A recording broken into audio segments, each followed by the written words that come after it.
why biotensegrity then? I think those of you who have written here in the chat are already saying why, because biotensegrity can help us explain some of the things that the conventional model can't.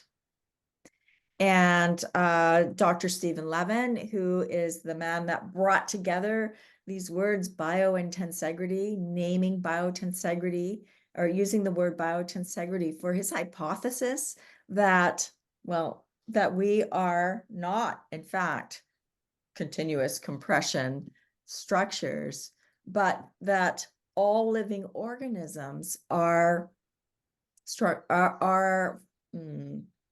tensegrities. So on all scales. So let's dive into that a little bit deeper. I've got in my notes here, why was Steve looking for an alternative to that conventional model that we looked at earlier? He was looking because the things that he saw in bodies as a surgeon, the things that he felt in his own body, he'd been a varsity wrestler, didn't match with what he had been taught in school, in medical school, because he had a background in physics. So things like the bones never touch. And how many of us would want our bones to touch in the first place? They would wear down very quickly. Certainly, my mother just had knee surgery, and that rubbing, when it does happen, is not welcome. So that's a pathology to have them touch. Yet we have this model of, I'm going to just switch my camera, Gwen. We have this model of continuous compression. Thank you. So with this model, they have to be stacked and touch in order to be stable. But do we really want that? He was looking as well as and experiencing the body moves always as a whole, as a whole complete system, never as parts. And the idea of levers in the body just doesn't work. He also talks about, we use these terms agonist and antagonist for muscles, and that's not the way the body works. We have not time to go over this, but I know that Yap would give you a lot of really great information about gestures and movements. And maybe we'll have the opportunity to read some of Yap's words in the replay if he decides to give us some comments. So let's keep going. Here. Can you read that? So this is just one of the many definitions of biotensegrity. How many of you, I know lots of you are familiar with biotensegrity. How many of you actually tried to define biotensegrity? It's hard. It's really hard. Gwen and I, as we opened our video with the description of biotensegrity, we had a back and forth with Graham Scarr, Susan Lowell, especially, who are leaders in our field. They've written the two of the most important books on the subject. And even when we came to a description, a definition, another month later, we're thinking about, okay, how are we going to change this? So Graham writes, this was in 2021, biotensegrity is a structural principle in biology that describes a relationship between every part of the organism and the mechanical system that integrates them into a complete functional unit.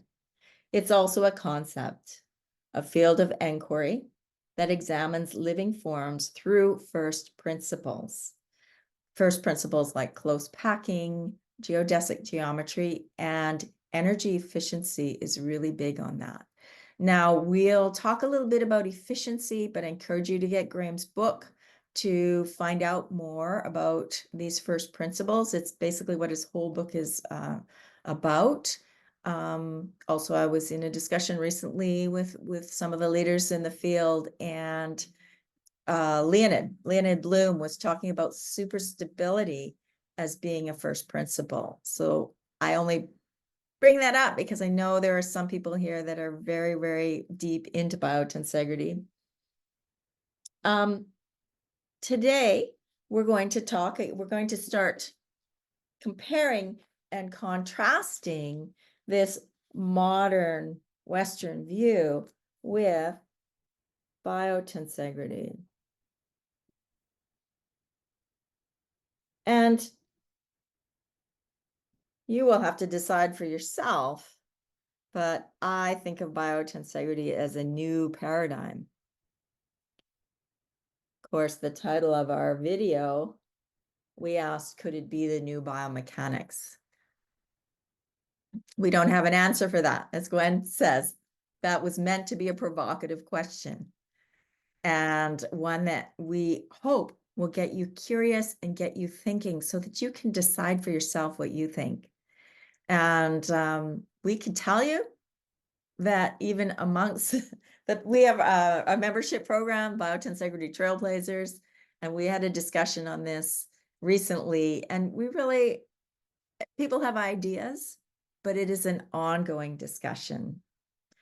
So let's look at this. One of the things that we find, one of the big differences is down here, our modern Western view. We think a lot in nouns. Daniel Nicholson and John Dupre wrote a book called Everything Flows. And they're talking about moving from a substance ontology, or really focusing on objects, or I'm going to put substance, to a processual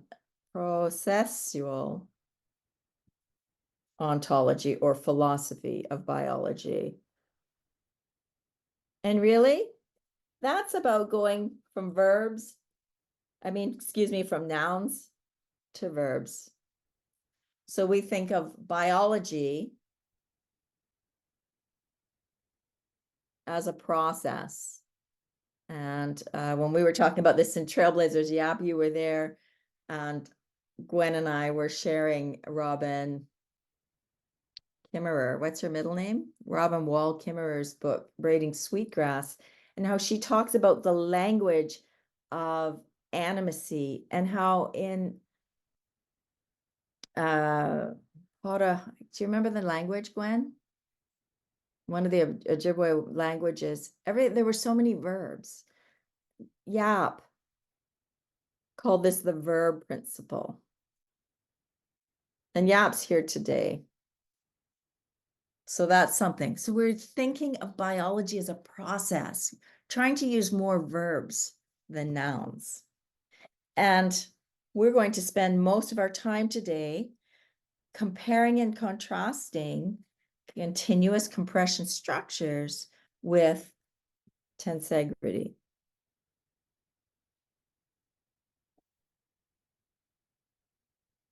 And when we are talking about biotensegrity, we use a lot of can't find my white paper, Gwen. We use these structures, the tensegrity icosahedron, this one was made by Graham Scarr, to teach us, to inform us about tensegrity force dynamics, because we can pick them up, we build them, we can move them.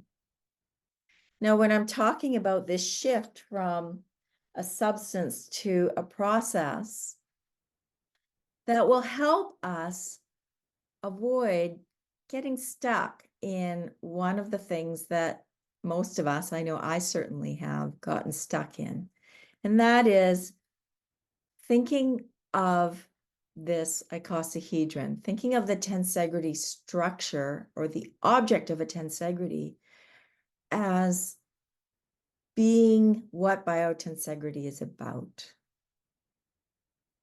Instead, we're thinking about the forces inside living organisms, or you might call them tensegrity principles, or tensegrity force dynamics. Now, what is tensegrity? I like to do a little doodle here because it helps people remember.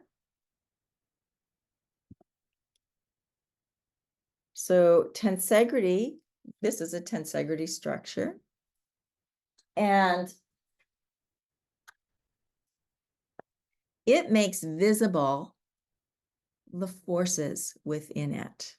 And that was something that Kenneth Snelson talked about, that tensegrity structures make visible the invisible forces within it. Okay, so what are those invisible forces? Continuous tension is and discontinuous compression. So put a discontinuous line. If you watched the video, you saw this. It's balanced and integrated in such a way that something new emerges. And that is our tensegrity structure with all sorts of surprising properties. Okay, so my little symbol is just two triangles. There we go, a tensegrity structure. Chris, Now, can I interrupt you for 2 seconds? please. Because I like to be the person that reminds us all that we can be silly and not think very clearly. Because when I first heard about this, the discontinuous compression in my head was a time thing, that something wasn't always under compression. And that's not what we're talking about here. I just wanted to make sure we're clear on that. Thank you. Can you pull up the video? Yeah, which The one? one of building a tensegrity? Yeah.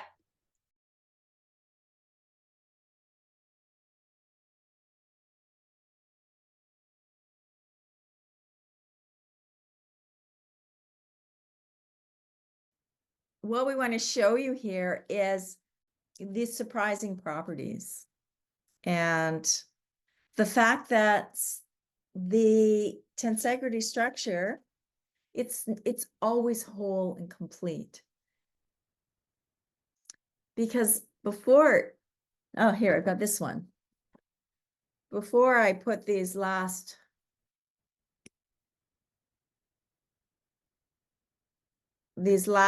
ones in, and the tension isn't continuous, it responds very differently. You can see here that the struts then will touch, for example. But go ahead, Gwen. Do you have it or no? I do. Okay, so you can see here that, what's going on here? That before the structures, before these last two pieces are put in, the structure doesn't hold its shape and volume. And then suddenly when it does, everything is different. Can you press pause for a sec? Thank you. So we go from a pile of sticks and strings to this whole shape.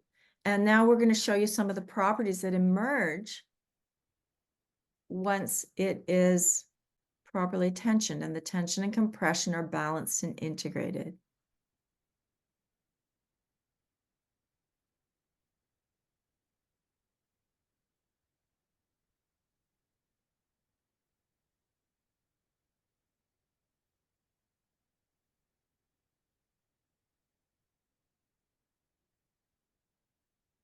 Okay. How many people have an idea of what tension and compression is? Somebody unmute and tell me. Yeah, does anybody want to tell me? Or would you rather feel it? Let's feel it instead. Okay. Pick up a piece of paper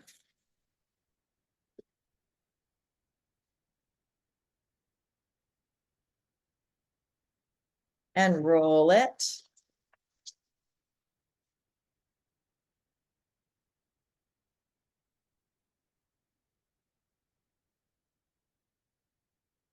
roll it up. Now you have a tube.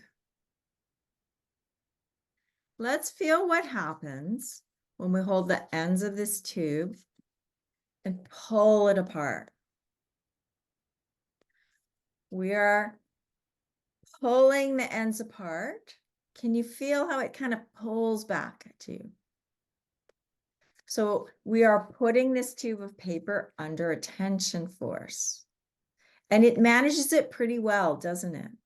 Does it feel like it's going to break or tear? So we're putting the paper under tension. You could say that the paper has become a tension element. It's managing tension. Now, put your hands this way. And the force of compression is a pushing force. So very, very gently, because you don't want this to buckle yet. Very, very gently start pushing your hands together, pushing the ends of your tube. And you're going to feel what? Can you feel how you push in? It pushes back at you. So this paper is now managing the force of compression. It's a compression element in this system of you, your body, and this paper. Now, what happens if you put a little bit more force on it, or a lot more? Did anybody find this happened? Yeah. So what's going on here? It buckles. Now, if I were to take a pen and show you the forces that were working there, that once the load becomes too high, the top, what was the top of this, or the stretched part was under the force of tension. So as it was a tube, it was fine. But then once too much load happened, something happened very quickly, because this part of my tube was under tension and this part of my tube was under compression, and it became too much. So a compression structure could buckle. What will we do to prevent this structure from buckling? Anyone? I'm just going to ask you to unmute and tell me what you might do to keep this from buckling. If you could add materials to it. Would strengthen it. You'd strengthen it. How would you strengthen it?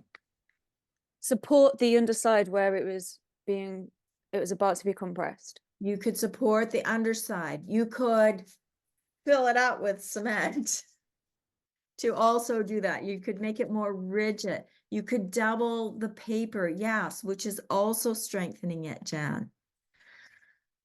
So if we look back then to the modern Western lens,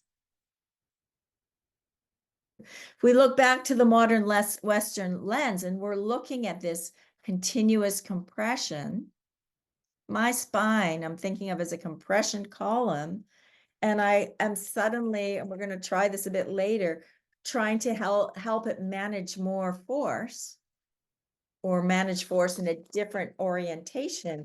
If I took this stack of blocks from in alignment with gravity to horizontal to gravity, what am I going to want to do so it doesn't risk falling apart? You can just unmute. I know, I think it was Louisa that was saying strengthen it. So how would I do that? I could strengthen it by shortening that elastic band, increasing the tension. If this were my body, what would I be doing?